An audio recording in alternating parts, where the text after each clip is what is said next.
It seems to me one of the issues that communities face is how do you deal with sacred texts in new contexts?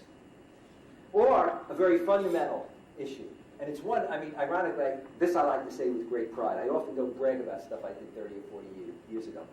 I was writing 30 or 40 years ago about the distinction between Sharia and fiqh, which everybody is now really touting. The realization that Sharia or divine law is interpreted, and what we have in fiqh is human interpretation of divine principles and divine values. And so when we look at the fiqh of the past, when we look at the Islamic manuals, the legal manuals, what we often have, therefore, is not just divine law, we also have human interpretations in certain social and political contexts, which now are open to change. That debate, which now many Muslims nod yes, is not, when you get to hard issues, often still internalized and implemented. And that affects the way in which you see the world, not only the way in which you interact with your community, but the way in which you face issues that everyone faces. So let's get to a couple of issues, and I'll bring this to a quick close. Pluralism. As far as I'm concerned, one of the fundamental problems that all religious and ethnic communities have faced, and that it took Roman Catholics a century and a half to effectively address. Hopefully Muslims will do that a little sooner, because you don't have time with globalization, is the issue of pluralism. To really understand what modern pluralism, religious and political pluralism means, and to understand that it doesn't mean giving up one's identity, one's faith, one's belief, but it does mean increasingly understanding the other, recognizing the other, and actually acknowledging and giving the other more space. This is something that Christian fundamentalists can't do, many of them. They can't do it for other Christians, and they can't do it for Muslims. Somehow their faith is threatened by acknowledging and accepting the validity of the other.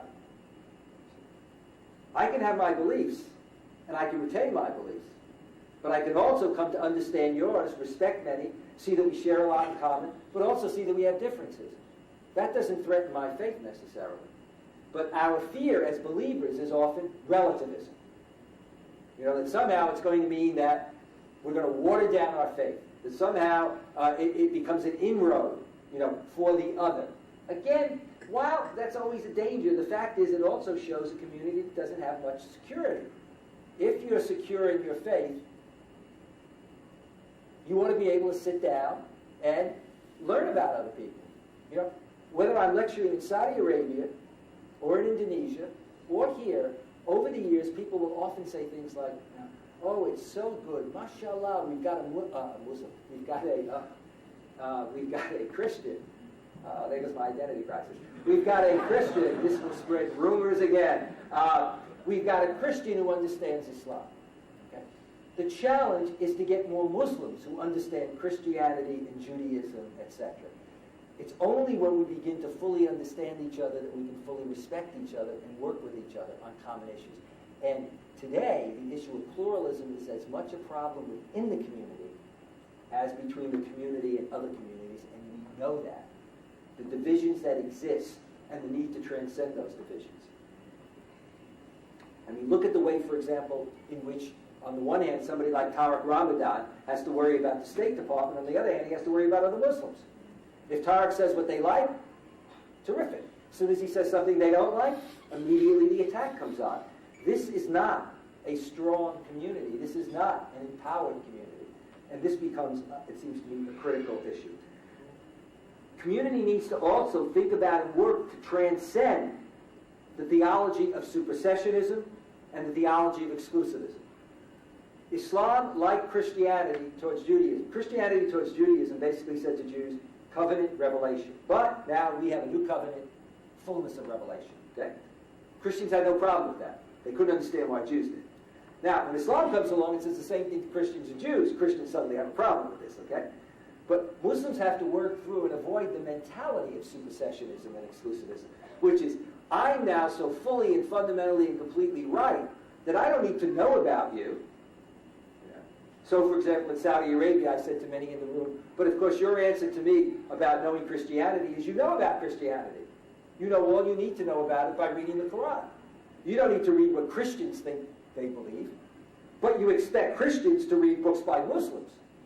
You know, if a Christian said to you, I know all I need to know about Islam, I read the New Testament, you'd look and say, wait a minute, now how can that be the case?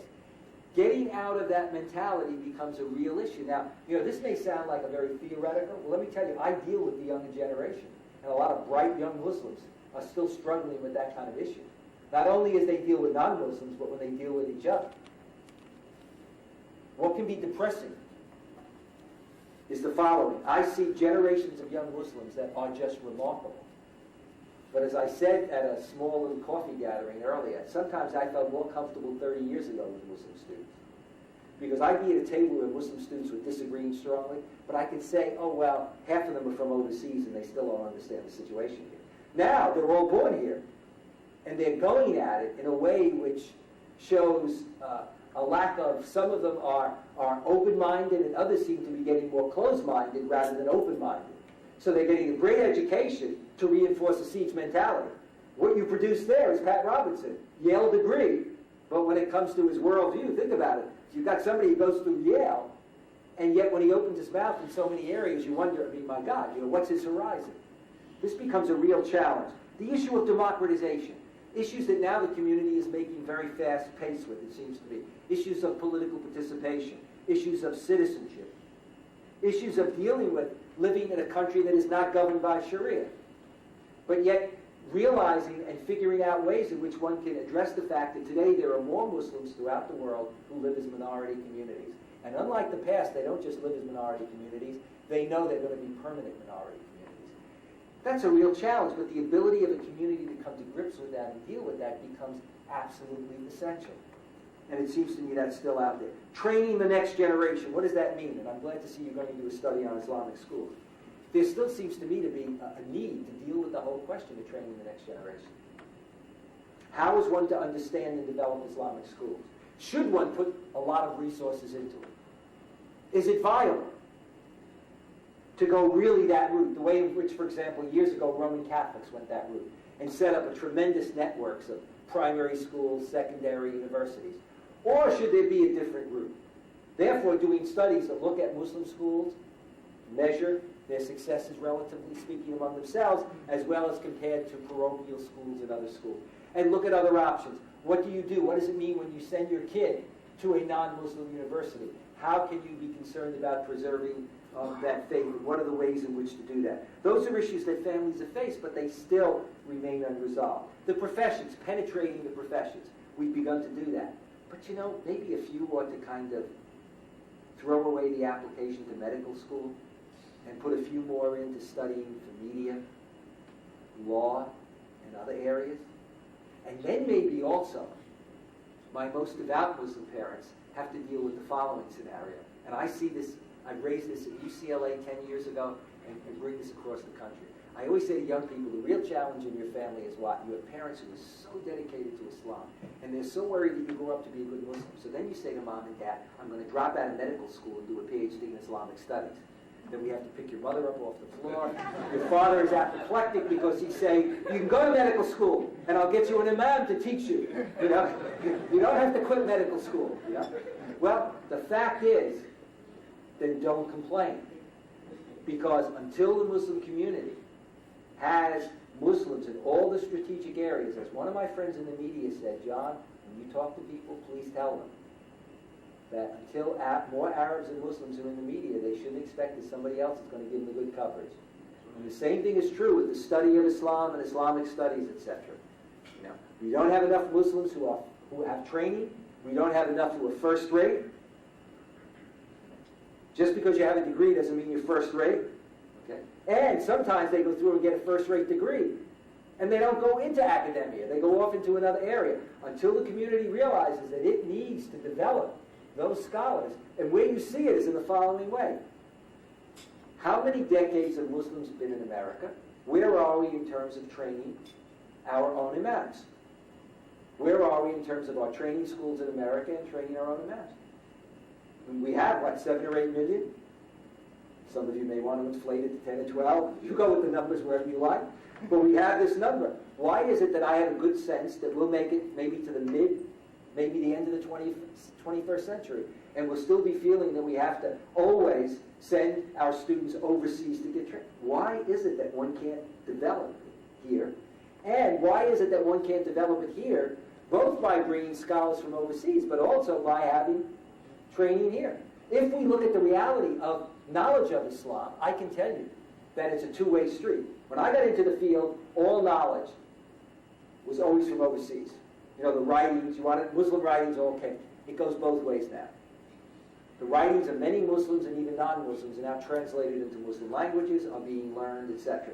Many Muslims have been trained here and gone the other way.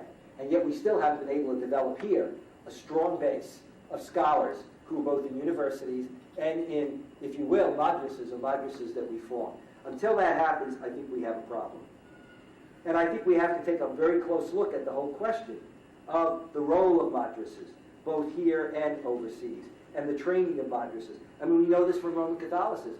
If seminaries are dominated by one tilt versus the other, by conservatives over progressives, you develop a generation of imams who function in a certain way. And then the mentality will be, as many used to say at the time of Vatican II, when you had Catholic theologians who were dealing with the progressive Catholicism, but the majority of clergy was saying, this is an Italian gesture, so I'm sorry, I do this a lot. Who cares? Who cares? They're all professors in a university. What do we care? The fact is we control the churches. If we've got the churches, we train the next generation. There's got to be a way in which the kinds of discussion and coming together in the community are played out that way. And my final point, and this is the challenge to all of you. Post 9/11, it seems to me there are two broad things. All American citizens, or all people, all who live in America, are challenged post 9/11 to participate, to play a role. Because we realized 9/11 pointed out that 9/11 has global implications, but it has domestic implications. And as I say to young students, you can say to yourself, you don't care, you're busy getting your career. The reality of it is that there's another attack, it affects the economy, it affects your ability to get a job. So you need to get involved both for high-minded reasons, or even if you want, for simply selfish reasons. But we all need to get involved. And what that means primarily for Muslims is to walk the way you talk, to use American phrases, to put your money where your mouth is. Not to be that Muslim couch potato that I've talked about for the last decade. You know, you go to a fundraiser. I did one at one point in the suburbs of Virginia. And I pulled up, and I began, I was going with a Muslim, so I said, so where's the fundraiser and who's the speaker? He said, you are. I said, well, but who's the Muslim counterpart? He said, there isn't any, it's you. Because you're with a group of Muslims, and because you have credibility, you can actually do fundraising even more easily. It doesn't look like you're asking for money for the organization.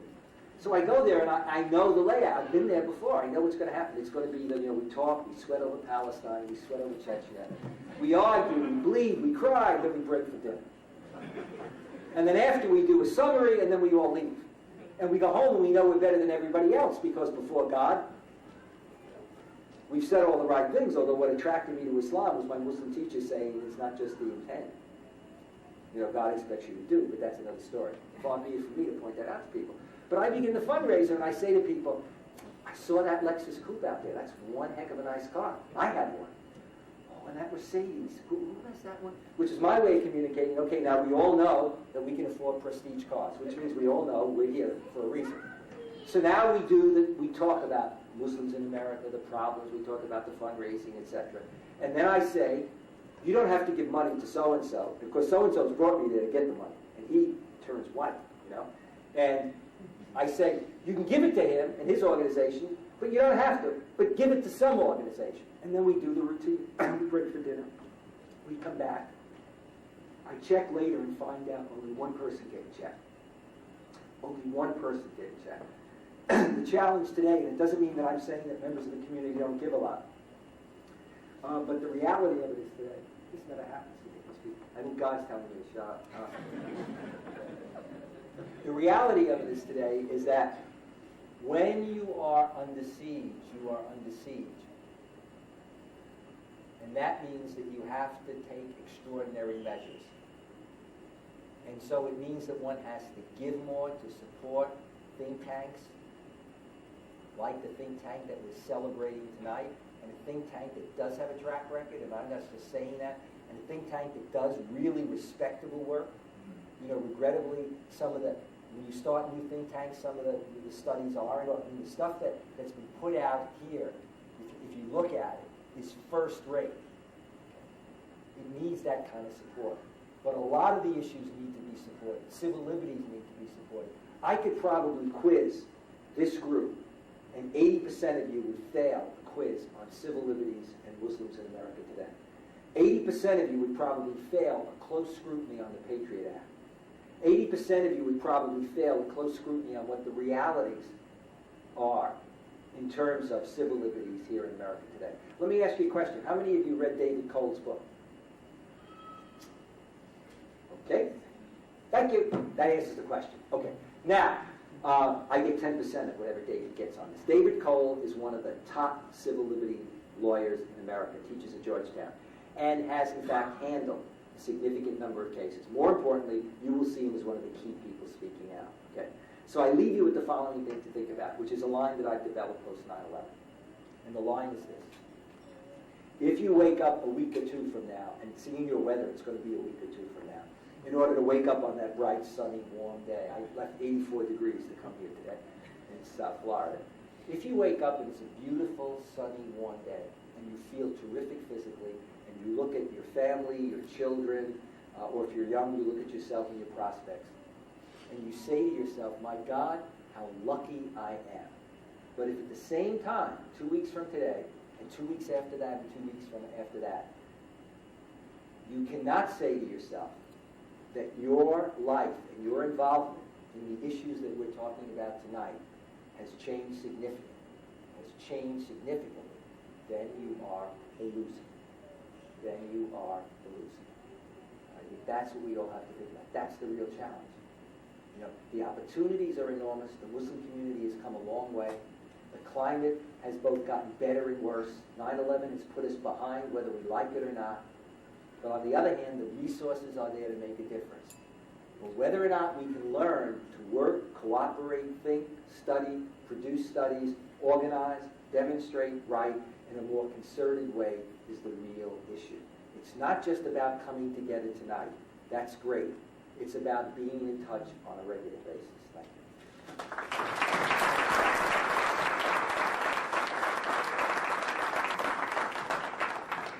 MashaAllah. I tell you, whenever I hear Dr. Esposito speak, it's really moving, and I think that many of you share our sentiments, and we share. I think we see the appreciation and the love he has for our community, and I think that hopefully we'll be able to give that back to him. We're going to be coming to a close. Again, everyone here is a very unique person.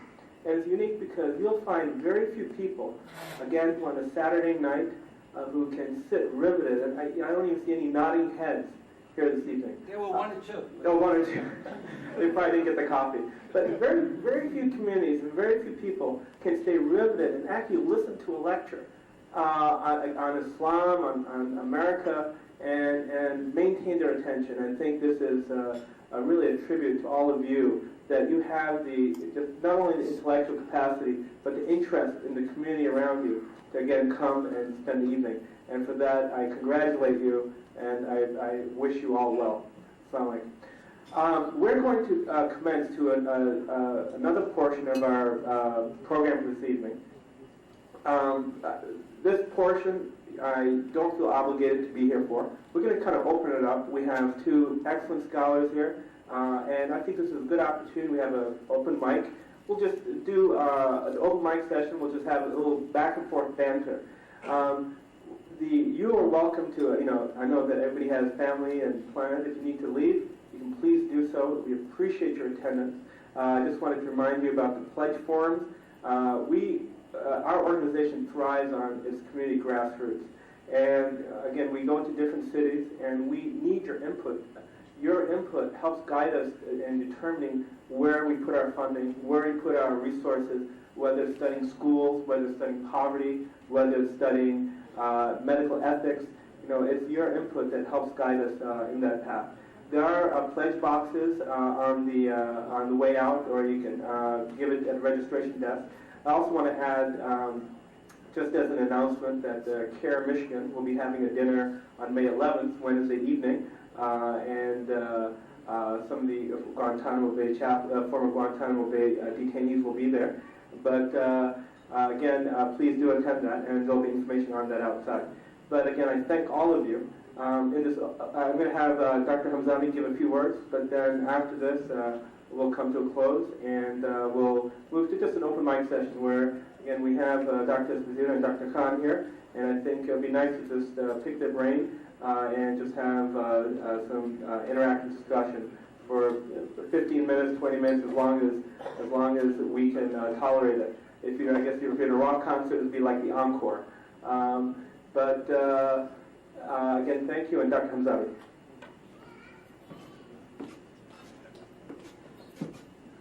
So I won't keep you away from the leaving or the question and answer session. I just want to let you know that I teach optics and physics at the medical school at Wayne State and also at Henry Ford Hospital. And this is conservation of energy theory. And one theory is that, look, I know you have busy lives, but if you want to impact an idea, a process, or a concept within our nation or the Muslim community, why don't you fund a particular idea? We have policy briefs that can be funded for around $2,000. We have reports that can be funded for $30,000 to $60,000, and we have large-scale studies that can be funded with $100,000 to $150,000.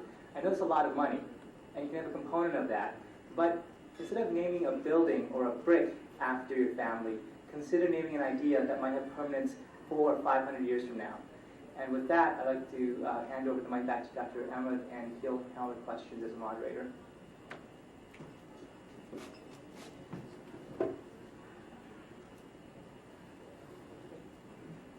Hello. Great.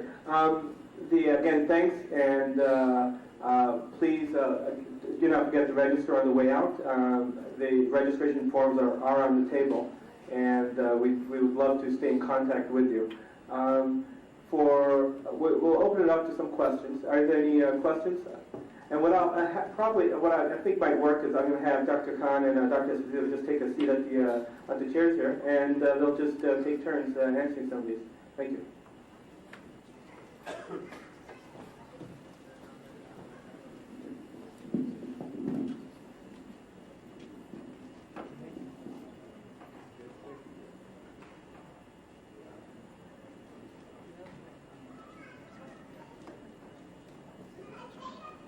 Assalamu alaikum. I think Dr. Esposito, after your speech today, you're going to get a lot of calls for fundraising. You did a pretty good job. One thing I want to say, really, there is no need for any fundraising pitch for this group. I come from a generation, we always look up to our kids, and we say our kids will take care of it. So the kids are doing it, so please, and there are people here, as you said, many doctors, with much bigger bank account than some of us, so these are our kids. I have a question. You mentioned the word pluralism. And my question is interfaith work, as relates to pluralism, it seems that the Jews and Christians have forged a Judeo-Christian America. While do Muslims have a task to make it Abrahamic America or Judeo-Christian Islamic America, which to me brings to your first issue that you raised of empowerment, and that is, to me, is empowerment. And also, I'm not going to put you on the spot as a Catholic, but I was hoping to also make a quick comment on New Pope. I think it's a critical idea. I mean, it's interesting. There's a book called Children of Abraham by Francis Peters. It first appeared in 1982, and a new edition just came out. But that was one of the strongest sort of introductions of the notion of the fact that Jews, Christians, and Muslims are children of Abraham. And many of us now write about a Judeo-Christian Islamic tradition. That notion is beginning to emerge. It's getting out there. But it's critical that Muslims and non-Muslims emphasize that. Certainly Muslims, in dealing with non-Muslims, particularly Jews and Christians, need to bring that out more and more. I mean, that connection becomes very important. I mean, Jews realize the whole notion of Judeo-Christian is not something that goes back to time immemorial. It's actually a concept that's maybe 50 years old. And the promotion of the notion of Judeo-Christian tradition in America. And saying Judeo-Christian Islamic is really important. In terms of the Pope,